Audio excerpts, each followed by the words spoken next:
I'm doing this. No, I can hear you.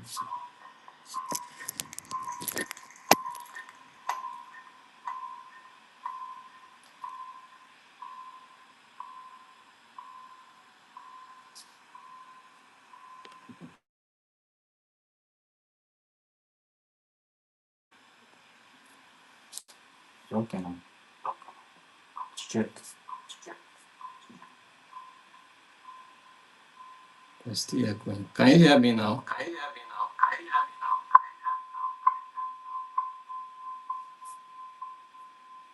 can hear you.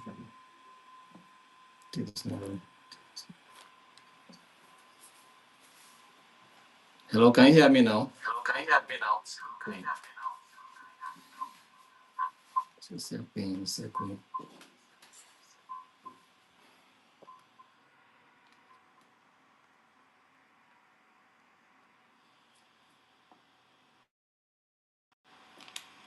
No, good. Hello, can you hear me now? Okay,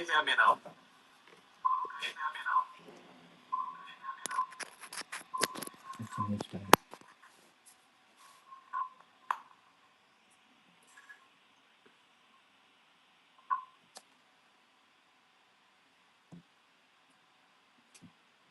This one good to go.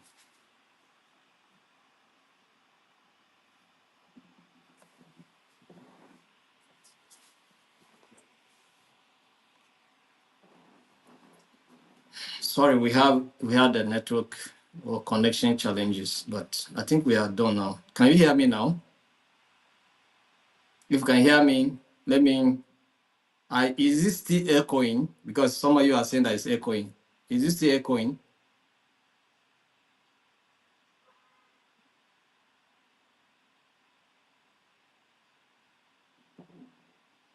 All right. I think we are good to go now.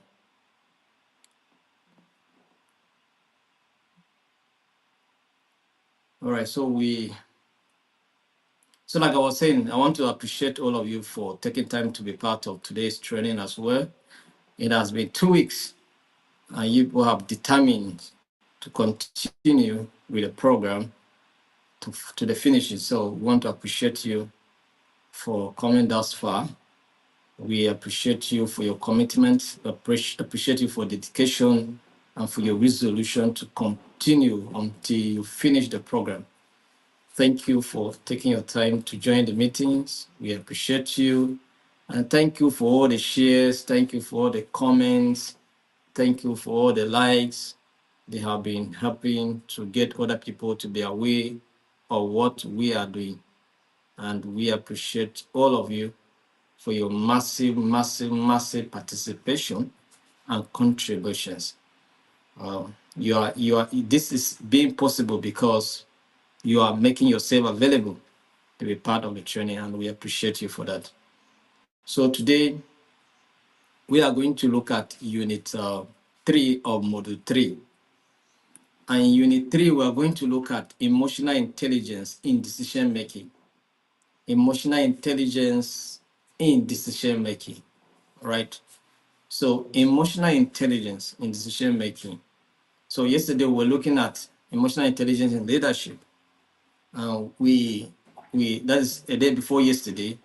We were looking at the decision or the emotional intelligence in leadership, and we look at the various ways you can incorporate, intelligence, emotional intelligence in leadership issues. So today we are going to look at, we'll see on that, and we are looking at how you can incorporate emotional intelligence in decision making. All right. So emotional intelligence in decision making shapes how we make choices, because our choices are bordered around how our emotions influence them. Do you understand?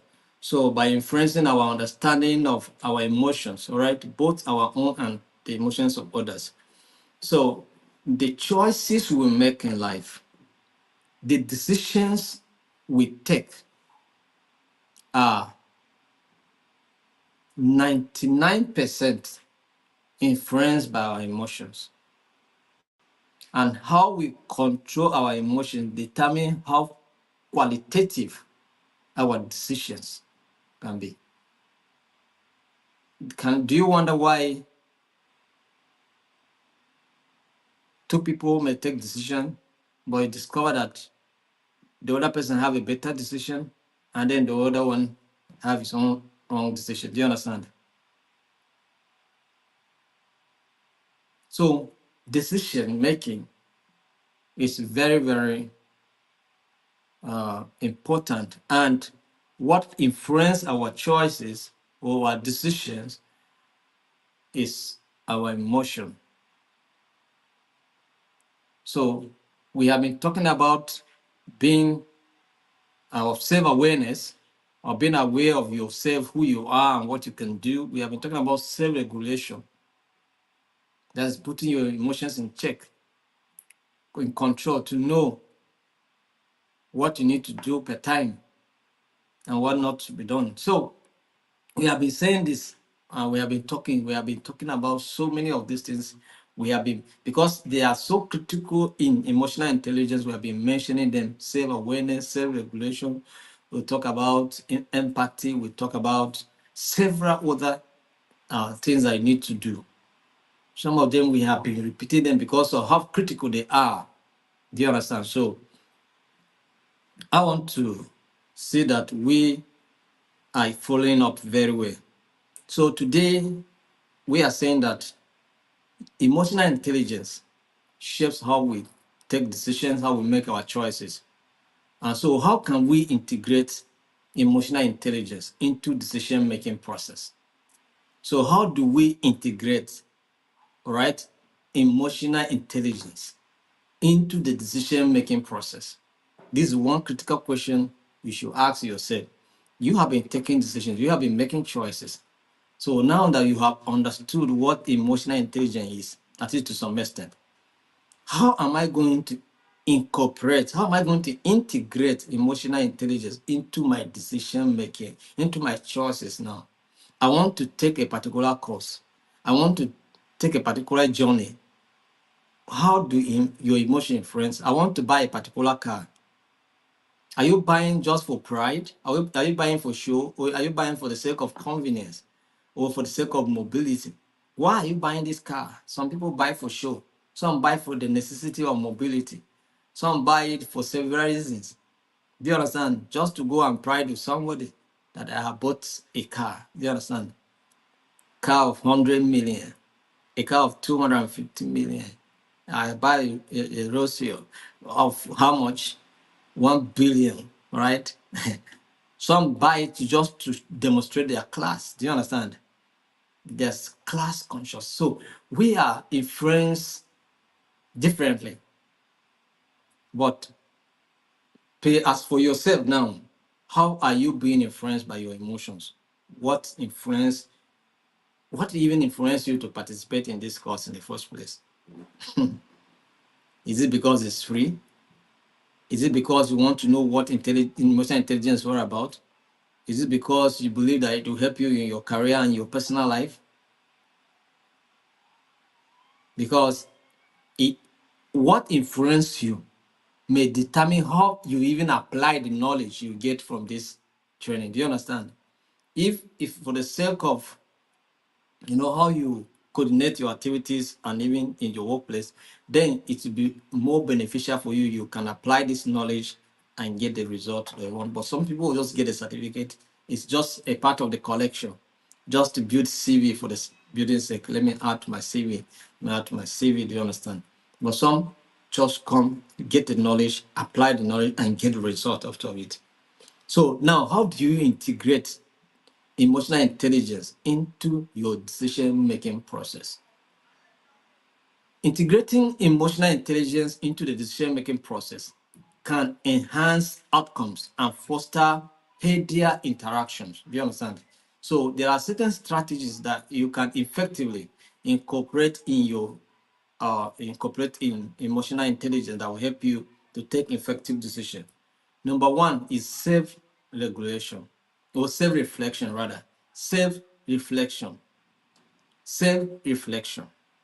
encourage individuals to regularly assess their emotions and how these feelings might influence their decisions.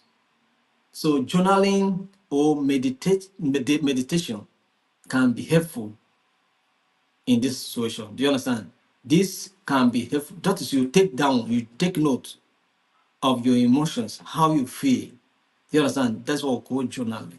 So it can help you to know and understand how you yourself you are feeling. Self-reflection. Do a reflection of yourself. How this emotion influence you, how you have been influenced, how are you being influenced?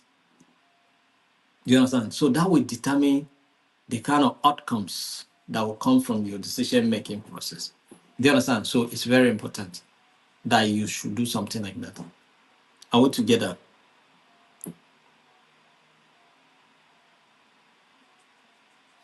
Then number 2, active listening. You see, it's as we have been, some of these concepts are so important in emotional intelligence that it's as if every topic have them. Do you understand? It's as if every topic is having them, but it's because of how important they are. Today we just finished one meeting, and I wanted to say something. I have not finished it. I've just started. Somebody was stopping me, and I told him that one of the key components of a peace ambassador is to listen. So your ability to listen and listen attentively determine how you can, control your emotion and influence your decision-making process. You understand? Because sometimes we don't listen. That's why we take wrong decisions. So I have to ask him to wait. When I'm done, he can contribute. When I finish, I asked him now to contribute. He did not contribute again. Well, he was stopping me. Do you understand? So that's what it means. He said, let the elders talk. But he was stopping me. So that's what it means. So emotional intelligence is very important. Put your emotion into check. All right? Put your emotions into perspective.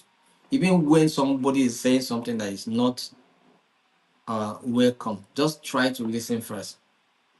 Try to listen first. And if you feel that someone is saying, is speaking so long that you don't know when the person will end the talk, you can seek for permission. Please, sir, can I also say something? You can call for the person's attention. Please, sir, can I also say something? Do you understand? You seek for a permission. Even though it may be it may be somebody that you can just stop. Please, just listen to me. Let me also talk. You can say something like that, but you don't need to say it like that.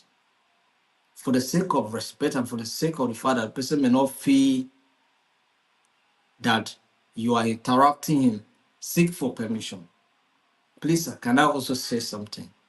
And if you are given that opportunity, fine. If you're not given that opportunity, you can still listen and then still ask for another decision and another permission to the privilege to talk as well. Do you understand? Until you have it, and then you can say your own point. But stopping and interrupting somebody is not correct.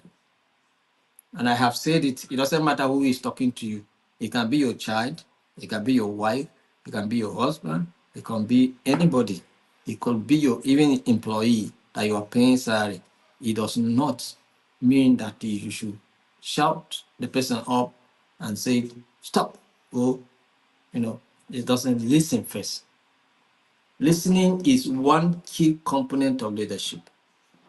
Any leadership that does not listen, that leadership cannot go far. So, empathy training.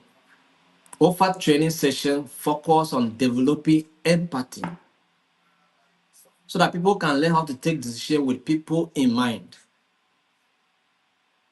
So that it will not just be about them and how they feel alone, but they will take decision putting other people's perspective into consideration. Do you understand? Understanding other people's emotion. If I should take this decision, how will this person feel? And then you ask other questions. Like, if I am the one that this kind of decision is going to take concerning me, how will I feel? So by the time you are able to answer these questions, I bet you'll take better and informed decision. So training, empathy training is very important. It's one of the way you can integrate emotional intelligence into your decision making. Number 4 is stress management techniques. Stress management techniques. What are those stress management techniques that you're going to put in place that will help you to integrate your emotional intelligence into decision making? So we have some of those strategies or some of those techniques, like one we talked about yesterday, mindfulness. All right, mindfulness practices. All right, mindfulness. We'll talk about meditation. Talk about brain imagination. Do you understand? Talk about meditation and all of that. Mindfulness. All right. Then relaxation. You have to relax and relax. Stress management. When you are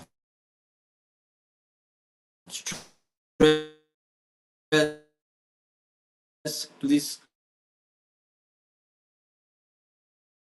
relax, take a stroll, do it. So to help individuals remain calm during another one, which is encourage dialogue. Create a culture where sharing their thoughts and emotions. This openness can lead to more collaborative decision making. Right? So let's look at some of these things. Encourage open dialogue. Don't create an environment whereby people are afraid to make contributions. Be open. Let them say whatever mind they want to say. You understand? We just finished the meeting of our state chapters now. And, we had a convention and somebody criticized some of the things that were done or given to him during the convention. So it was an open discussion. We accept it and we accept to improve. And we also express the challenges that were confronting us at the time. So that is how it is. Open discussion. Encourage it. Let people say their mind the way it is. Because it's better they say their mind than they harbor something in mind that you don't know. It's more dangerous. That's why I prefer someone talking to me than somebody keeping quiet. If I talk to you, talk to me. Let's discuss. But when you withdraw, you don't want to share, then it's more dangerous because I feel that maybe you're having something in mind against me or against whatever that we're talking about. So it's better you share your mind, you share your thoughts, share your feelings, express yourself the way it is. So encourage leaders should encourage this. Leaders, if you're a leader, encourage open discussion. This one, open conversation. Let people speak honestly and what is in their mind. The truth.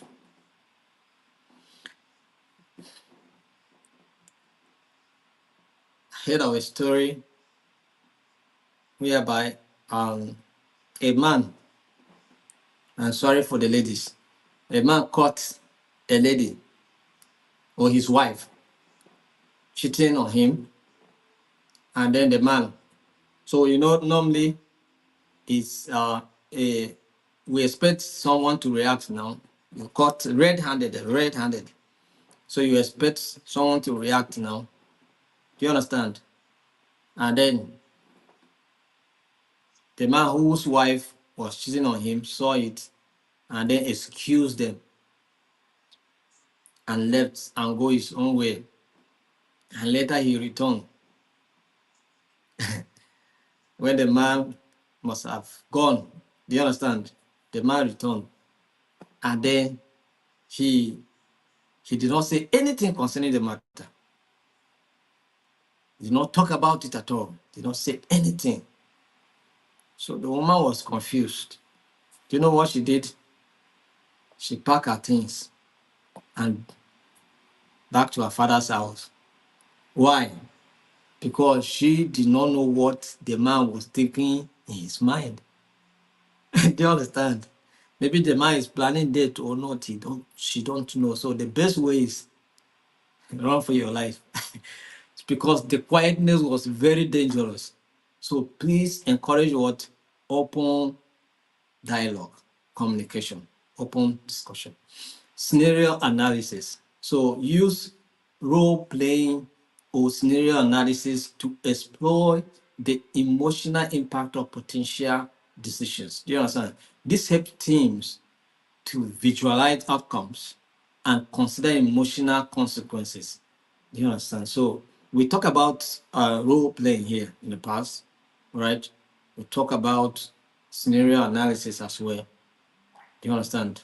We are also going to consider some cases here in terms of simulation and other case studies in this unit. So then feedback mechanisms, implement feedback loops to evaluate decision outcomes. So discussing what worked and what did not, work can enhance emotional awareness for future decisions. So discuss it. What worked or did not work well or did not work at all. Discuss it so again, you make better decisions. Do you know that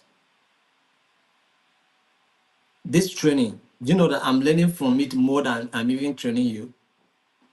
Myself. It's like I'm also training myself. Do you understand? I'm also training myself. Because now, I must tell you the truth. Nothing but the truth. I'm telling you the truth now. If I want to respond to somebody now, if I'm typing a message, I'll type and hold on, read it again. And if I notice in my tune that it's not sounding well, I will delete it and tap it again. Do you understand?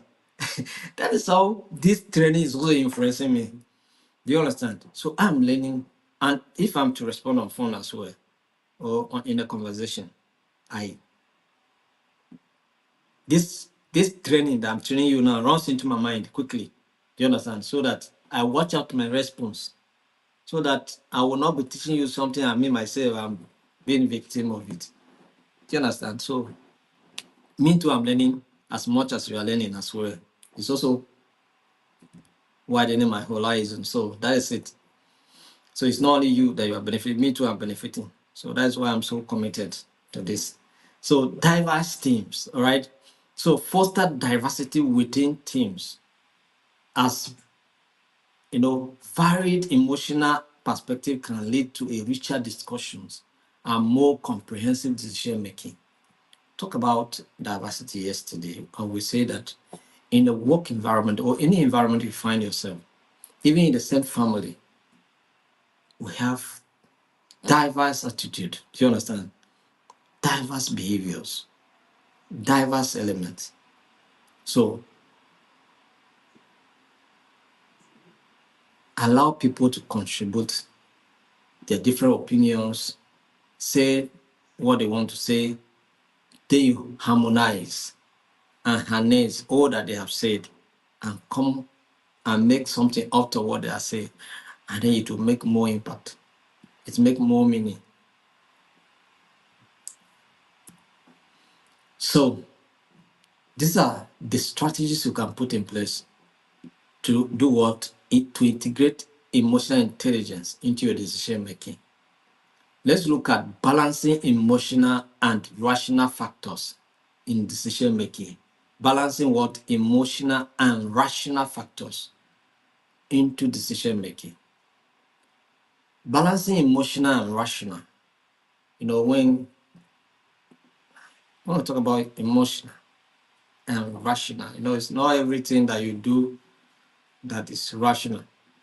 You understand? Some of the things are basically influenced by emotions and may not be ideal, but you do them. So balancing, how do you balance the two? Acknowledge emotions. Acknowledge emotions. So recognizing and validating your feelings understanding your emotion state or your emotional state can provide valuable insight into your motivations and concerns. So your ability to recognize how you feel, all right, will determine how valuable your motivations are, your concerns are. You understand? Because sometimes we are motivated wrongly, but because of the way our emotion influences us, motivation. Someone is going to picnic and you ask, what is the motivation? Why are you going to a picnic? Do you understand? Some don't even know the reason. They are just going because others are going. They say there's a picnic going on there, so me too, I will go. They just move. So, but if you acknowledge your emotions, you will know what is pushing you to go. Maybe for the sake of relaxation, for the sake of maybe just keeping off from certain activities and then having your time to refresh or whatever. So whatever is the reason, know it. Whatever is motivating you, know it. And how you know it is determined by how far you recognize your own emotions. Then, number two, how do you balance? Gather data. Gather what? Data. Support emotional insight with factual information. Use data and evidence to inform your decisions. Don't take decisions in vacuum. Let your decision be based on something, on quality data you have, information. In project management, you cannot carry evaluation without monitoring. Before you conduct evaluation, you must do monitoring. And monitoring give you the data, give you the information that you need to evaluate. Do you understand? So whenever you want to take decision, your decision must be based on something. Always say, based on this and this and that, this is my decision. All right? Considering this and this and this is my decision. I think if you can take your decisions like this, it will be better. Somebody say to you, I'm traveling to Abuja. Maybe it's a free car. Do you understand? Then you just go and follow. Because you have a free car, then you just go like that. Why are you traveling to Abuja? Your decision to travel to Abuja is based on what? What are you going to Abuja to do?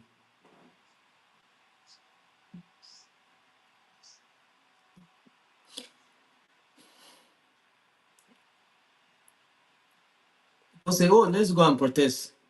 Why are you protesting? You understand?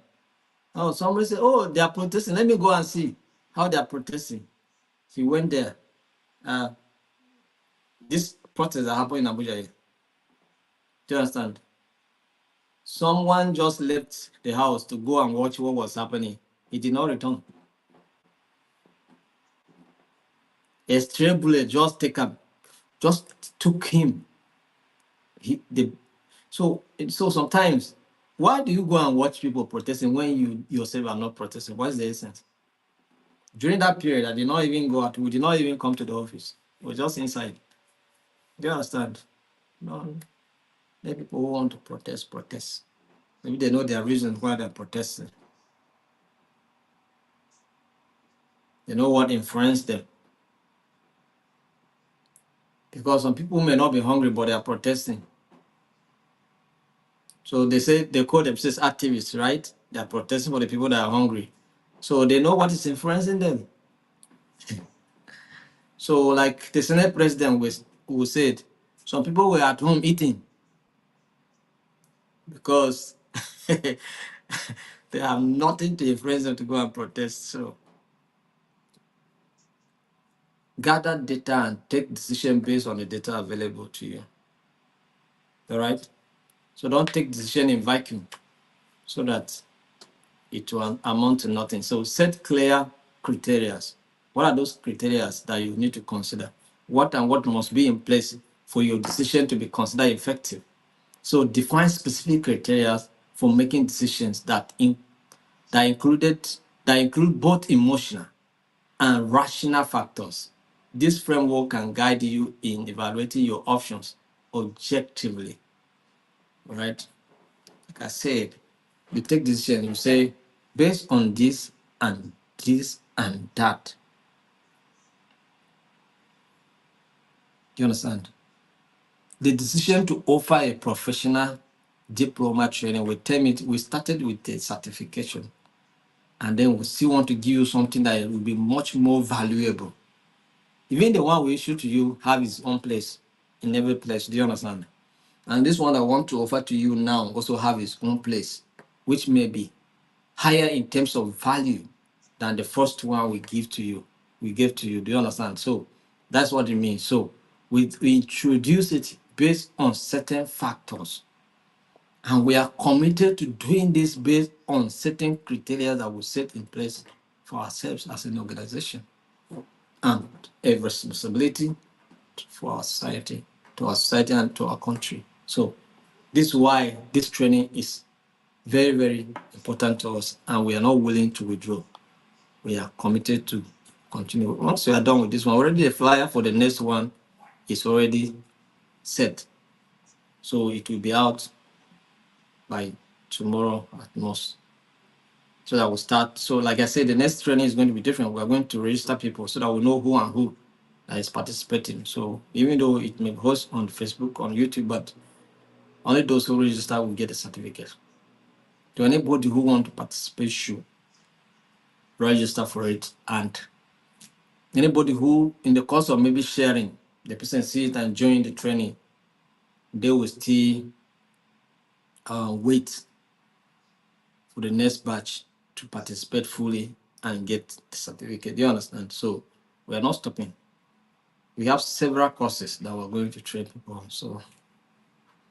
So next year, every month, we'll be having training. Every month. Different courses. For those of you that are prepared to learn and know much about peace and conflict and other subject matter that are related to peace and conflict management, just prepare to learn. We are ready for you. So we talk about reflect on past decisions. Reflect on past decisions that you have taken, decisions that you have made. How effective were those decisions? Now, when you were angry and you took any decision, what it was the outcomes? And now compare it with the decision you are taking now that you are not angry. How effective it is. Now, when you are angry, most of the decisions we take when we are angry, 99% are wrong decisions. You can agree with me. Anytime you are angry and you take decision, just consider it to be a wrong decision. It can never be a good decision. In rare cases, if at all. So don't take decision when you are angry. If you must take decision, calm down. When you relax well, then you can take decision. Otherwise, you send your wife packing. After she might have gone, you still carry yourself, go there and bring her back. Wrong decision. You can beat your child, lock him or her out because you were angry. And then maybe from there, she started sleeping or he started sleeping out. You are responsible for that. So whenever you are angry, calm down before you take decision. But you take decision when you are angry, it's problem. So reflect on your past decisions and see how well they have been or not. If your decision in the past have not been well, what do? Improve. And what make you to improve? How much information do you have at your disposal? And what are the criteria in place? Once you have those things put in place, then you'll be able to take quality decisions. Practice mindfulness. Engage in mindful techniques to enhance self-awareness. This practice can help you to recognize when emotions might be overwhelming your rational thought processes. You understand? So that's why some people, when they take decision, will say this is an irrational decision. That is, it's not thoughtful decision. You just take it out of your emotions. So emotional decisions that are not put in check, you know, that are not put in a thoughtful process. Do you understand? Always come out to be negative decisions. The impact is always negative. The outcome is always negative.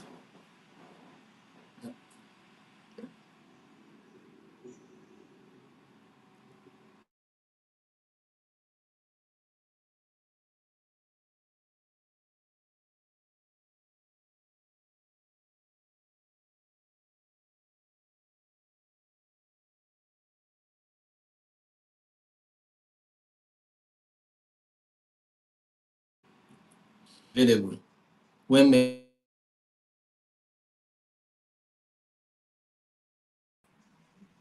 consider certain factors. The truth of the matter is they are monetized. These programs, we promoting them and people register it for a price. People register it for a price. Do you understand? We offer them the training and they pay us a fee for it. You're getting it free here. Why? We consider certain option for at least we as a body, as an institution, the best thing we can do for our society is what? How? What impact are we offering in real terms? So anybody who doesn't have money cannot learn anything. So and if care is not taken, these are 100% people that cause problem in the society. So it's better we give them the opportunity to have the knowledge. If they have the knowledge, our society will be better. So consider so many options, and then we'll consider introducing this. Even to announce a 1 month training, there are so many sacrifices we have to make for this to work out. As I'm talking to you, I'm in my office now. After service, I had 2 meetings today. I had meetings from 4 to 5:30 with our academic students, those that are doing our academic program. After that, I have meeting with the state executive. This is our chapter executives from 5:30. In fact, I have to excuse them that, this meeting, we have to end it because I have training by 7. And then from the meeting, I enter here in the studio. All of this happened in the office. Do you understand? So since 3 p.m., I'm in the office. This is on a Sunday, right? I'm supposed to be at home, right? So this is all a sacrifice. So evaluate the options available. So we are committed to making our society better. So this sacrifice is just small compared to what is required. So this structural approach allows you to weigh emotional responses against rational considerations. All right. Take a step back. When emotions run high, pause and reflect before making decisions. That is in situation whereby you are put under certain pressures. Sir, man, take a step back. That is what we are saying is that pause, reflect before taking the decision. Nobody should rush you into taking any decision. Sir, calm down, let me think. When I'm done thinking, I'll tell you something. I'll give you my word. You understand? Don't rush into taking decision. Nobody should rush you to go and buy a property that tomorrow you'll be crying. Nobody should rush you to go and take a loan that tomorrow you'll not be able to pay back. It's going to be a problem. You understand? So you have to consider all of these factors. Very, very important. Consult others. Consult what? Others. Seek input from trusted colleagues or friends They can provide rational viewpoints and help identify any emotional biases in your thinking. Have you ever had a situation whereby your friend advised you that, sir, I know the decision you want to take is quite good, but why not consider this and that? I think that you are going too far. Do you understand? Please, you are going too far. Don't go too far like that. Consider this option. Consider these other approaches to your decision. Do you understand? And then you will still look at what they say, and then sometimes they help you to take quality decisions. Do you understand? Instead of taking decisions that will be so destructive. Some of us use our own hand and destroy whatever we have. They are the way we take decisions. So we're going to look at case studies and simulations to practice applying emotional intelligence in real-world leadership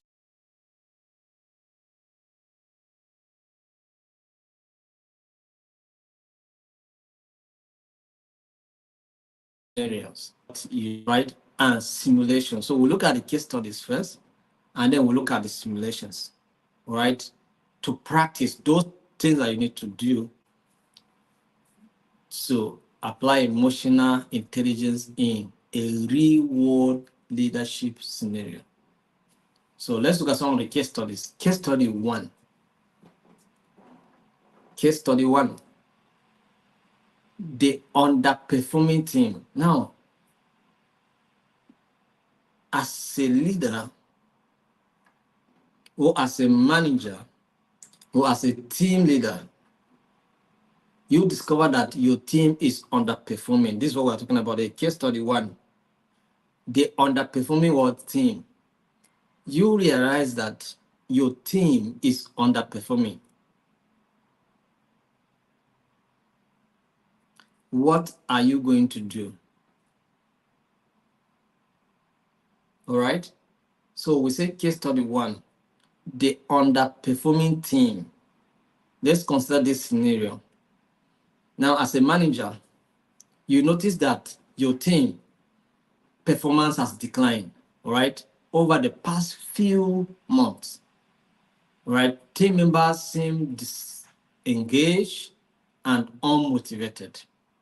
This is what you have noticed from your team. They are not motivated, they are so disconnected and so disengaged. Do you understand? They are not committed at all. So as a team member, you notice this. There's a decline in performance. This is the scenario. So what do you do?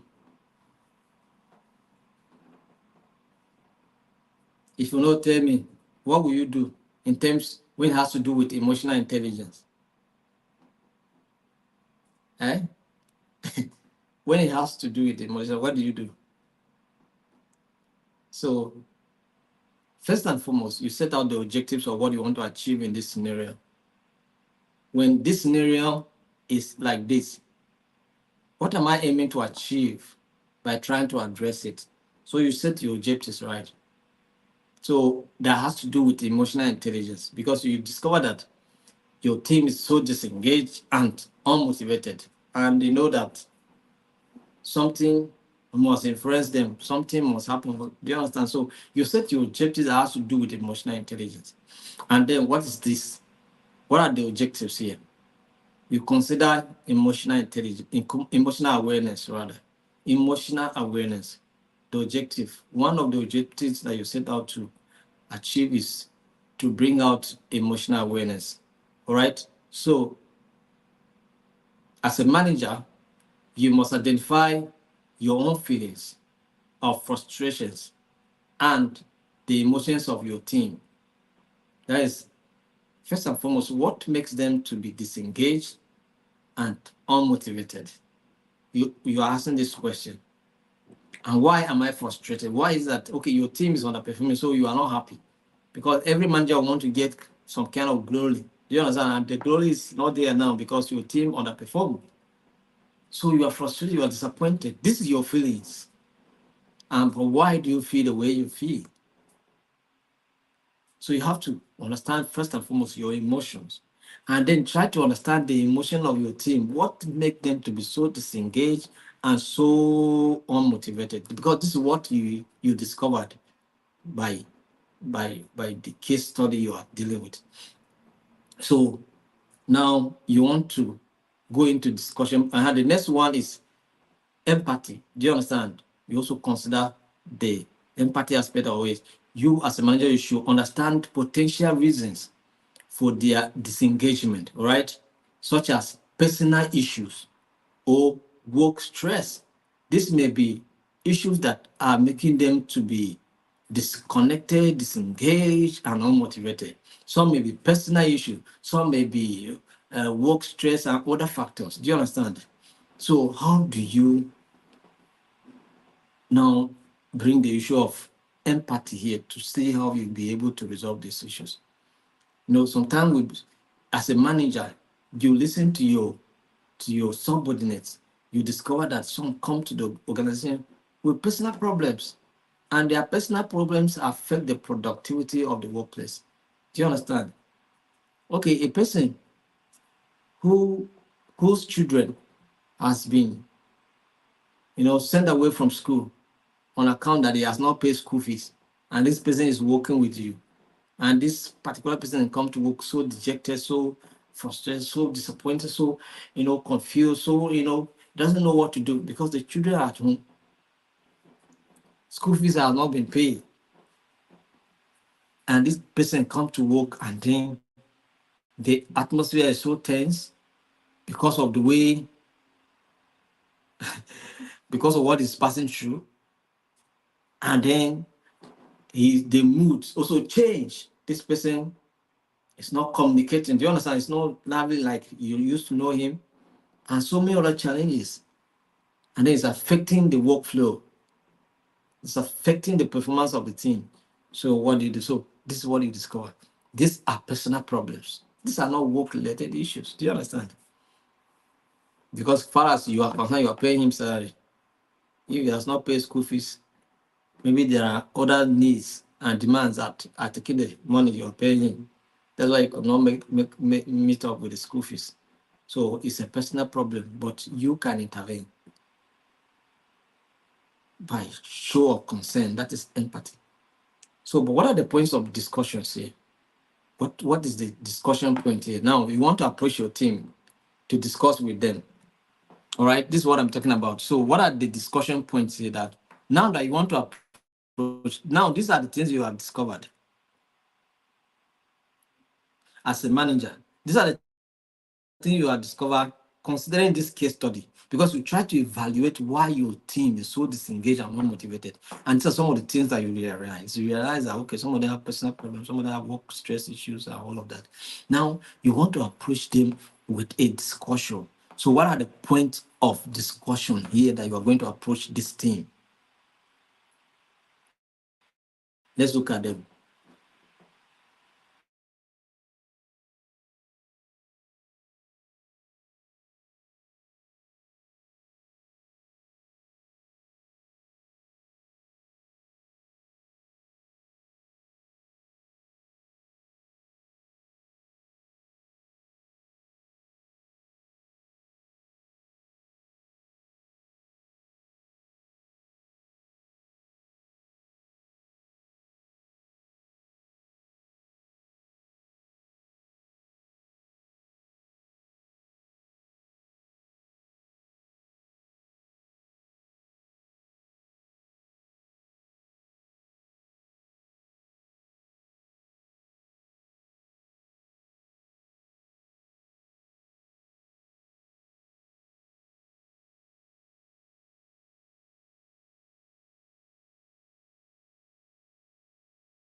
So how can you approach your team and discuss this issue with them?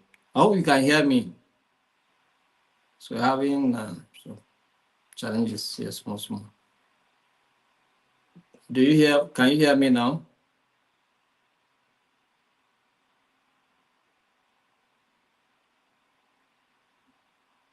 All right. If you are part of this meeting, you can do a share it with someone, share it with your friends, let them also know what's happening here, so that they know that there's a free training they can participate in and then get a reward for it. So thank you very much for staying with us despite the challenges of connections. So we were discussing something. So now, how do you approach this team now and discuss this your discovery with them? Now, the question now is, how can you as a manager approach the team to uncover underlying issues? The underlying issues you are suspecting to, that may affect you, that they are affecting your team.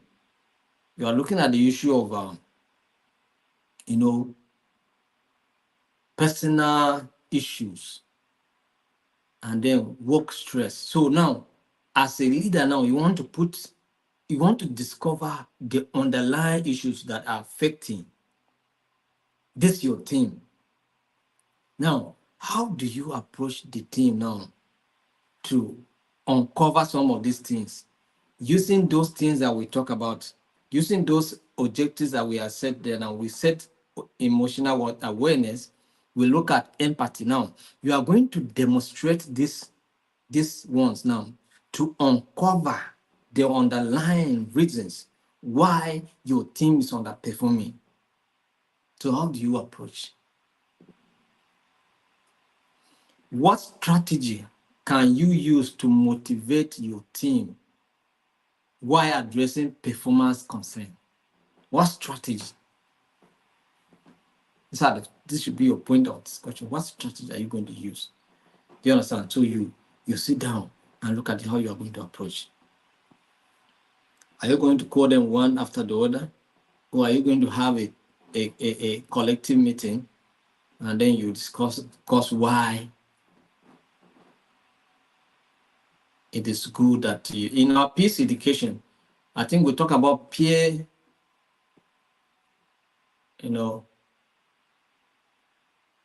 this thing. So once you have them and they sit a cycle kind of discussion, they discuss at the level. So we are saying that for you to promote open communication, is good if you can call them as a group to discuss as a team, because this is a team.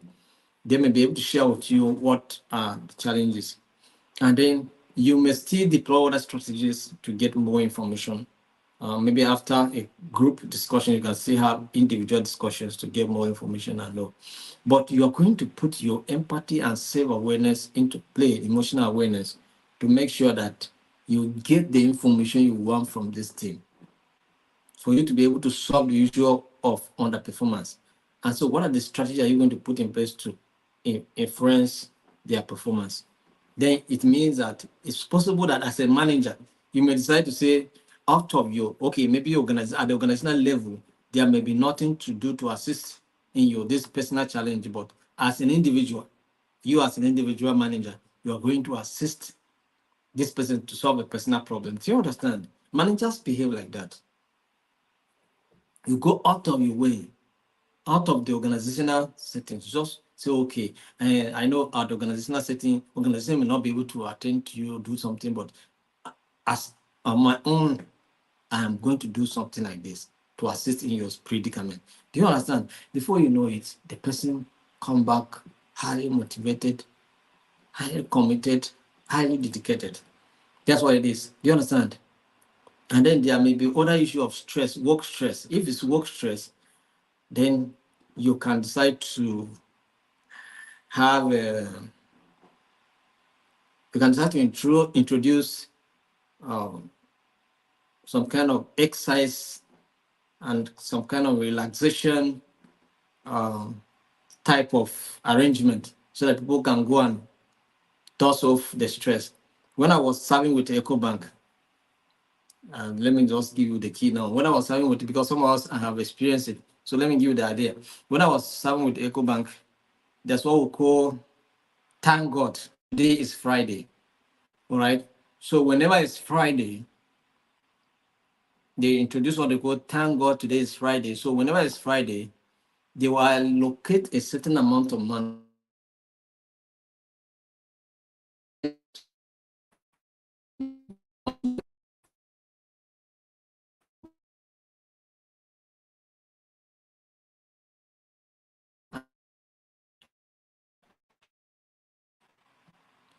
I think I went for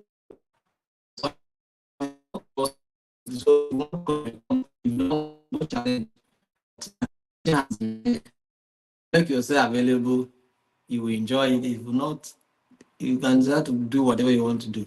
So I think I also participated in such. We ate fresh fish, take some, then those that wanted to take alcohol, those that wanted to take soft drink, take soft drinks, we relax. At the end of the day, we go, the weekends we go dust off the stress, resume on Monday, highly motivated and committed. Do you understand? Because the fresh fish was still ringing in our head. The beer we, we drank, the soft drink was still in our head. So there was motivation. And so they used to motivate us every weekend. We give us, so Monday, you are not coming to work thinking, hi, Monday is always tough. No, you are not thinking that, because the fresh fish is still in your head. The yogurt, the juice you took, they are still fresh in your head. So you don't think about the Monday stress. Do you understand? It's a strategy. So it keep the team motivated and they keep meeting their results. That's all. That is the secret. So what are you going to do to introduce it? It can be an exercise. You can start organize a weekend match. Oh, let's all of us go and I bought, like me and I used we both. I have not just had time for us to go and play it, but I bought football so that we can go and play and exercise ourselves after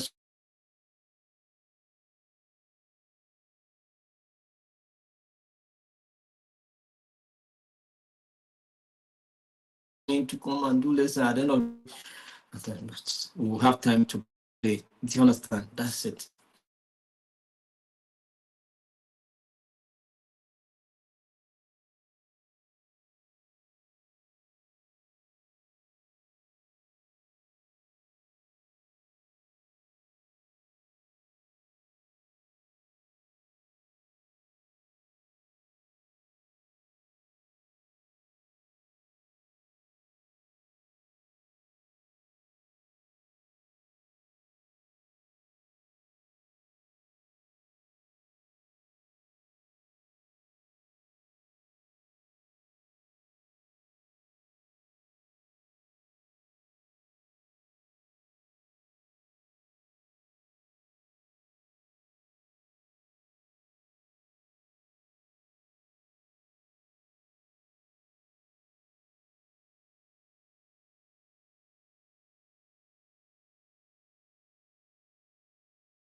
I just mention on a name now. So people should be proud of yourself. So now, two team members, Ngozi and Amaka, have a disagreement, right? That escalates to a point where they refuse to collaborate on projects. The tension is affecting the entire team's morale. So what are you going to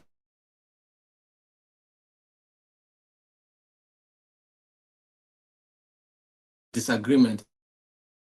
The entire team, is contagious. Do you understand? So it's affecting all team.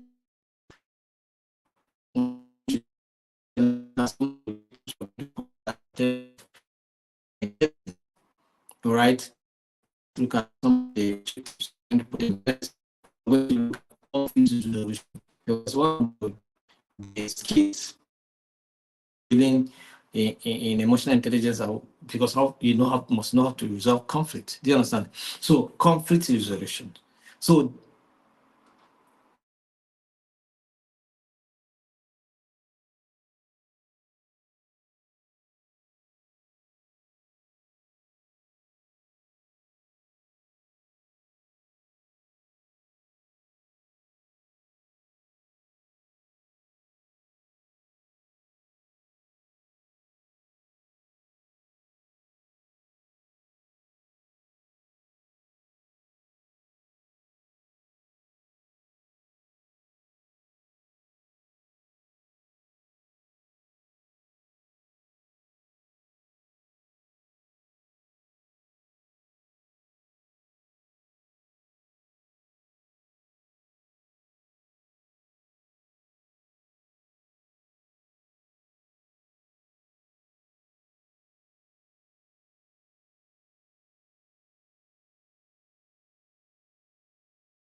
today's training is seriously very, very good because the network is also good.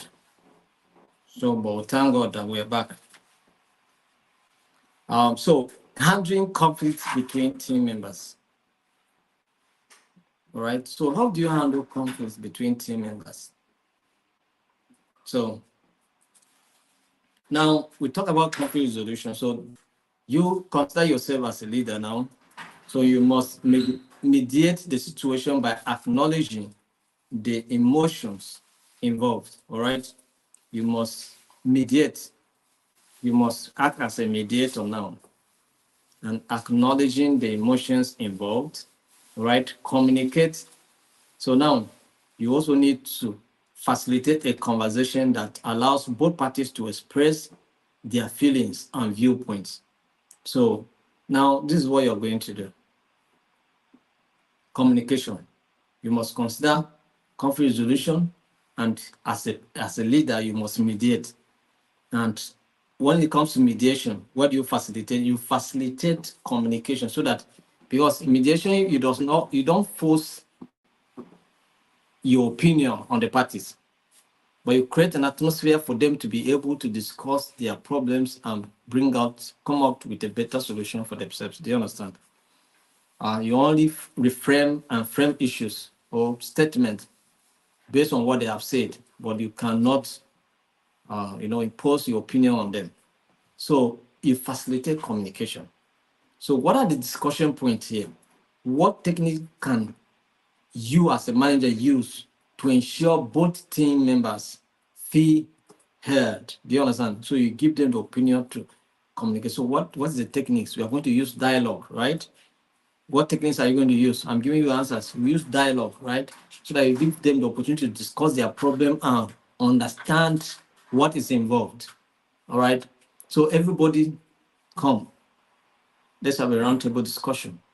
Say your opinion. What is going on? After Ngozi finish, Amaka, what is the problem? Say your own opinion. Say what is in your mind. So all of them say it, whatever it is you want to say. And then you begin to guide them, facilitate the discussion to a point whereby they will reach a resolution. Do you understand? That's what it means. So how can you also guide them towards a constructive resolution that builds collaboration? Now, collaboration has been a challenge. Now, how are you going to, make sure that these team members now do not just resolve their problem, but also begin to collaborate? Do you understand? That's what you need to do. So it's an assignment on you as a team leader to be able to achieve this. So what do you need to do? Maybe after the resolution, you give them a task that they need to do together. Do you understand? You assign them a task to do together. And by so doing, that will encourage your collaboration. And then you are able to resolve that issue. Let's look at case study number 3. Leading through organizational change. Leading through what? Organizational change. When change comes in the organization, how do you go with it? How do you run with it? How do you flow with it? With changes that occur in the organization? Do you understand? So let's look at the scenario. A company is undergoing a major restructuring, causing anxiety among employees about job security and changes in roles. Some of you used to experience this, right? Because some of you are from Lagos and now you have to be transferred to Abuja. And then you are thinking, wow, Abuja, how am I going to go about this? Accommodation, movement, family. How am I going to deal with this issue? These are the reality of the situation, right? But you have to go with it. Do you understand? You have to go with these realities. So how am I going to deal with this issue? Anxiety, confusion, and all of that. Some of you can even make steps to make sure that it doesn't work. So the transfer doesn't work. Do you understand? So what are the objectives here? So now you as the manager want to reduce this level of anxiety. What do you need to do? Look at emotional support. We have discussed this, right? Emotional support. At this point, the people that are affected need what? Emotional support. The people that are involved now that may likely be affected need what we call emotional support. So as the leader, what do? You need to recognize the fears and the uncertainties of the team. Because everybody is anxious. Everybody is like, oh, I don't know. I'm not doing anything because I don't know whether they will ask me to move now. Do you understand? Even the things I wanted to do, I am not doing because I don't know when they will say I should move. All those things. So people need emotional support. Then clear communication. You must provide transparent information about the changes, right? While being sensitive to employees' emotional state.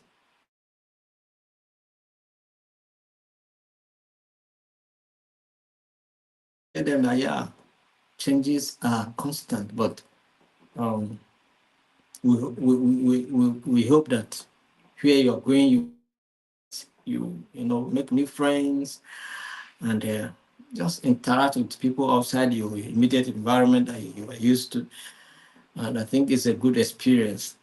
So you just talk to them and let them see that this transformation or this transfer is just is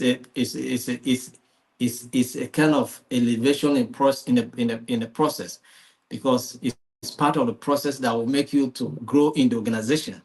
So by the time you begin to give them hope like that, their anxiety will reduce.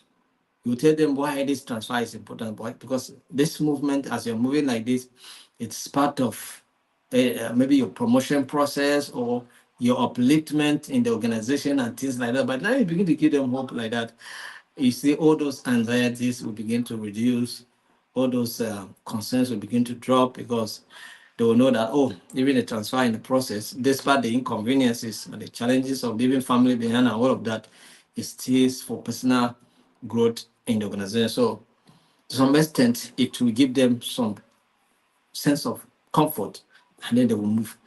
Then, what are the discussion points? What communication strategies are you going to employ to reassure your team? Do you understand? What those communication measures you're going to put in place, or strategies to reassure your team, like just like I have said, so that nobody will feel that they're just punishing me. No, you make them to know that their transfer is also part of their growth plan in the organization, because they need to go through this process to maybe attain another level in their work. Do you understand? So by the time we give this kind of discussion, it will calm the nerves. Do you understand? It will calm the nerves. So yeah, it may be inconvenience to some extent, because when you are conversant with the environment and now you're going into a new environment entirely, it's going to be so challenging, but you have to move. Do you understand? So how can you encourage resilience and adaptability? I get a point. I will talk about resilience and adaptability now, right? How can you encourage resilience and adaptability? Because now change has come, and change has come to stay. So how can your team embrace this change? Do you understand? So embracing the change is very important, and being optimistic about the change, and being confident of the situation, and being resolute and determined to get through the change. That is resilience. Do you understand? Despite the challenges, you just encourage your team, and then they grow. So this is the point of transition. So this transitional period is challenging, but do you know that some people, because of transfer, some people resign from their work? I think you must have seen a situation whereby somebody say, because they transfer me to go to so place, I'm not going. Some people were transferred in the military like that. They were sent to go to Medugri. Some resign. I'm not going. I have retired. No, I cannot. I not do again. I will not do. Me military go to Medugri. I will not go. Boko Haram to go and kill me. I am not going. They retire from money untimely because of transfer. Do you understand? Am I making sense?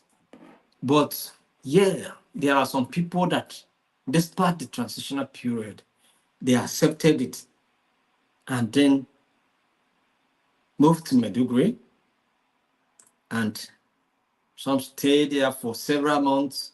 Thank God Boko Haram did not kill them, came out of that place, now receive promotion, receive other benefits and all of that.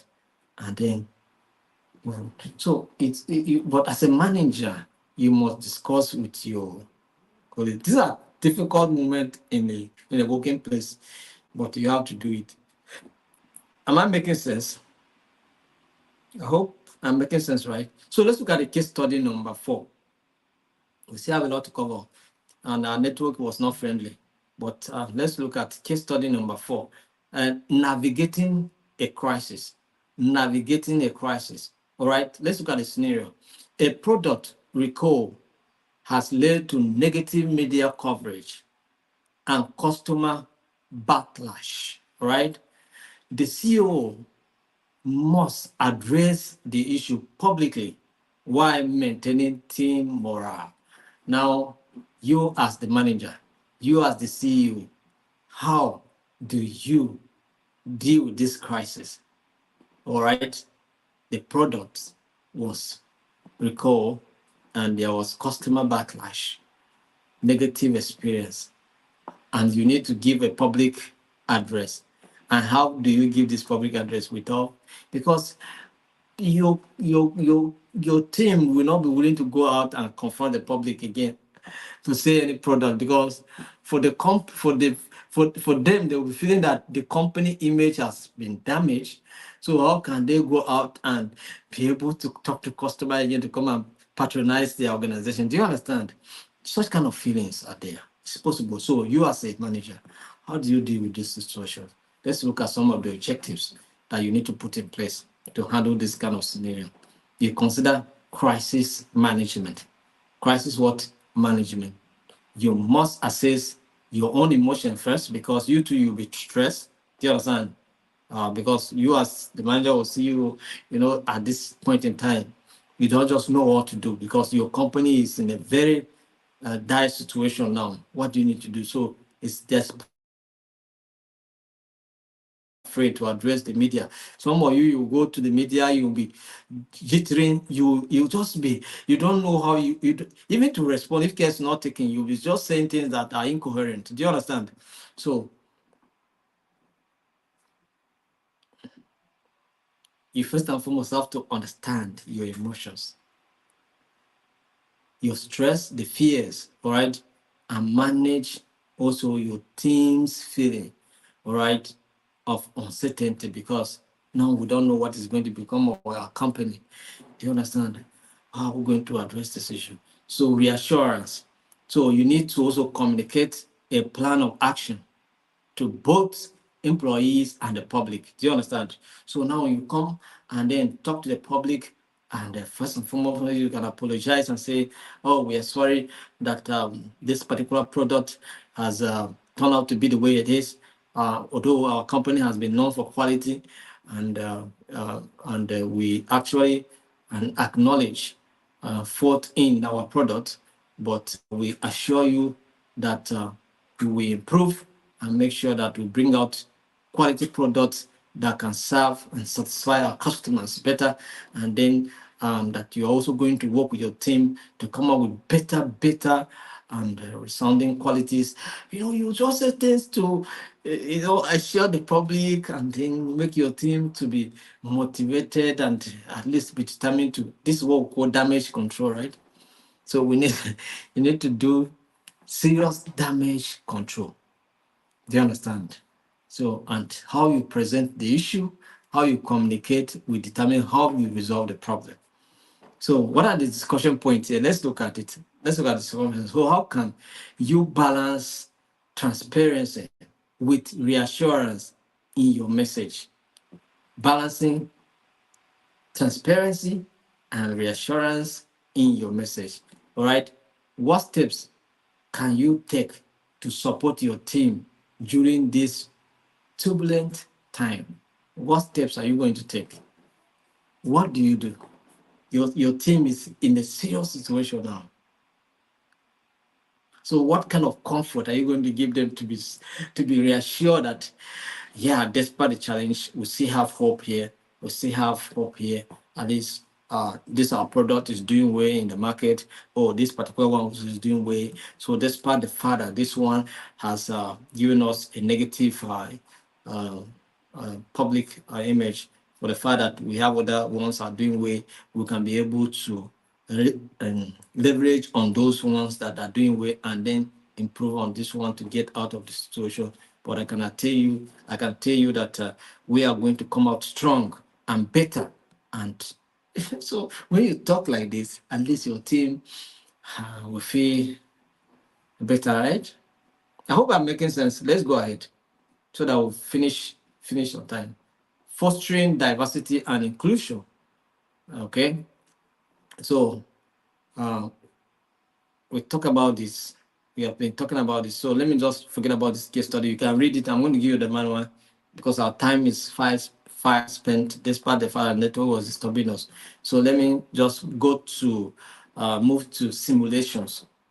So engaging simulations to practice applying emotional intelligence in leadership scenarios. So what do? Engaging simulations to practice applying emotional intelligence. We'll talk about the case study. So let's look at the simulations. So let's look at simulation one. Simulation one, the difficult conversation. The difficult conversation. So what is going to be objective here? Okay, practice delivering constructive feedback in a sensitive manner. All right. So what are the setup? What are the setup here? Participants pair up with one acting as the manager and the other as an employee underperforming. The manager must give feedback about a specific issue, all right? Miss deadlines while being empathic. Being empathic. Do you understand? Being empathic. So you can see what we're talking about here. So you do a kind of smear. This is more of a role-playing situation. Do you understand? So you are just in a real sense of it, people are just acting what you want them to do. Do you understand? So you give them, yeah, it's not a predetermined kind of arrangement, but you just pair them and then ask them to behave in case they confront this kind of scenario. How are they going to do it? Do you understand? That's what it is. So once they are able to do it, and then you just observe and do some correction here and there, how the communication can be done. So that's the setup. Then process. After the conversation, the employee provides feedback on how they felt during the discussion. Switch roles and repeat. Do you understand? You switch the role and repeat. So the person that acted as a manager will not act as an employee, and the person that acted as an employee will not act as a manager. Do you understand? And then they do it, and then you see it again, and then make your own observation. So there's what we call debrief. Debrief. Do you understand? So discuss what emotional cues were present and how they influence the conversation. Explore different approaches and techniques for delivering feedback. So you do that. Then let's look at simulation two. We'll talk about team conflict resolution. Develop skills for mediating conflict among team members. So this is what this objective is. Develop skills for mediating conflict among team members. So what is the setup? You create a scenario where two team members are in conflict, all right? That is differing opinions on a project. So that is the conflict. Differing what? Opinions on a project. And then assign roles to participants. That is a mediator, team member A, team member B. So one is acting as a mediator, and then the other two are acting as parties in conflict. Do you understand? And then what is the process here? The mediator facilitates a discussion, encouraging each party to express their feelings and viewpoints. Do you understand? Now, those parties that you consider them to be in conflict, you invite them to do a kind of discussion. So maybe I think we should practice this. What do you think? As part of this training, don't you think we should practice simulation? I want to hear you from your comment in the comment section. What do you think? I think in a training like this, instead of doing the training, or maybe in the process of the training, we'll just post and then do simulation and let's see how it works. Do you understand? You can bring some of you in the studio as part of the training. We'll be in a training like this, but we can assign people already before the training. Do you understand? And then when the time arrives, we'll now bring people into simulation. Or we can set aside a day aside. You just put one day aside. We assign different people and different scenario, different simulation, scenarios. Do you understand? We assign different individuals. So as a part of the training, we will just be bringing people into the studio. Come, let's do the simulation. So you allow people to discuss. You'll be discussing, I'll be hearing. Other people will be listening to you as well. Do you understand? If I bring you into the studio, you communicate, I will hear. You too, you will hear me. So we will discuss. And then we will facilitate also conflict resolution and allow. Do you understand? So I think that's going to make sense. What do you think? So that we practice what we preach, right? So I want to hear from you, your comment section. If you think it's a good idea, then one of our training, instead of doing the training, we'll set aside, or maybe we'll do a cover for another day to cover a particular thing, and then we'll create a space so that we can have this. I think it's going to be a good idea. So you tell me. So that you can facilitate conflict resolution as a mediator and allow people to discuss. Then the mediator practice active listening and empathy to guide the resolution. Do you understand? So I think there's something, we need to do something. Then debrief. So discuss how emotions influence the conflict and resolution process. Reflect on the effectiveness of the mediator's approach and any challenges first. So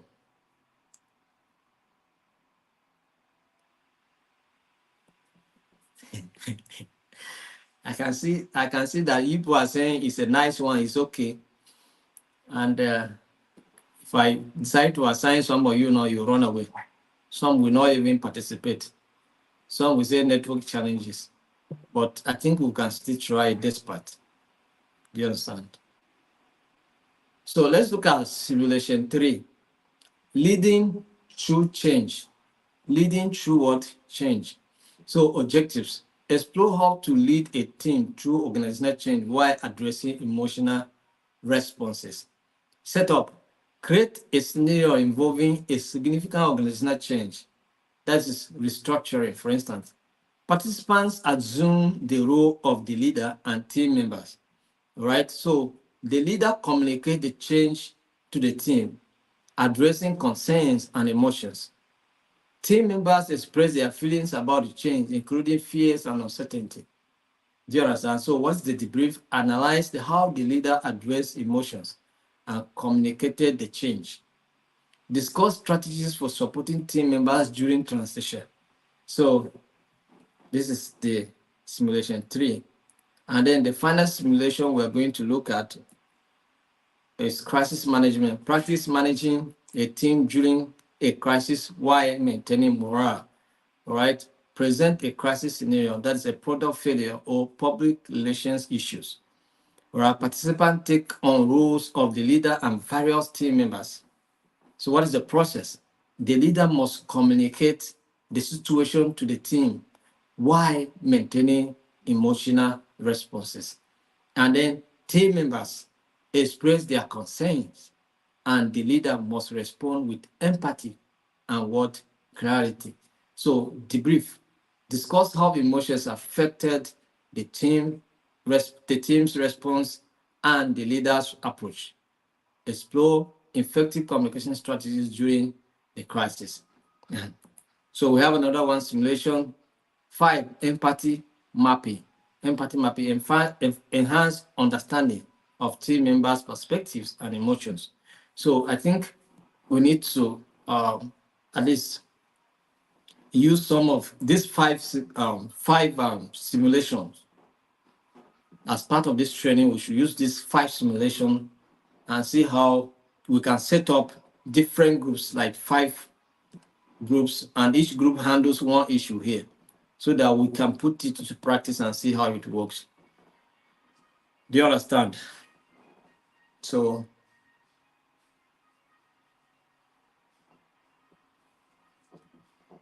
maybe we'll bring 5 of you into the studio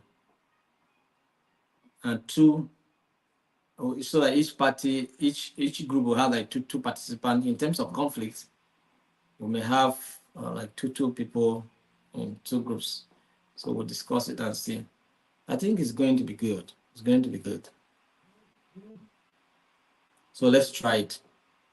So by and large, I want to thank you very much for today's training. Today's training, there were hitches here and there in terms of network and certain challenges, and that's why we have gone past the time that we used to end our training. But I want to sincerely appreciate you for connecting for today's training, and I hope to see you by tomorrow in tomorrow's training.